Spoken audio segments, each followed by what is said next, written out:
Kaya karamihan sa ating mga OFW tumatanda na talaga sa abroad. Yung iba senior citizen na ayaw pa rin mag-for good. Bakit? Marami sa ating mga kamag-anak, kapamilya, minsan, anak mo, hindi mo nakaka-appreciate ng ating mga sakripisyo. Appreciate in a way na mag-iipon ako. Nay, mag-ipon ka dyan para pag-uwi mo, meron kang pera, pagtanda mo. Like, lahat kasi nakaasa na.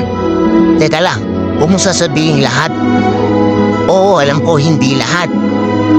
Pero kadalasan, kapag ang isang OFW nasa abroad na, mainit tayo sa kanila.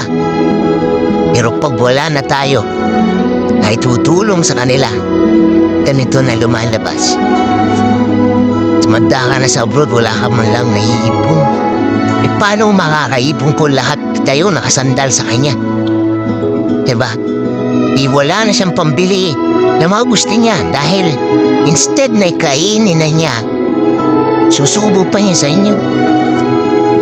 Pahalagaan niya yung mga pamilya niyo. Pahalagaan niya yung magulang niyong OFW. Dahil hindi habang buhay OFW yan.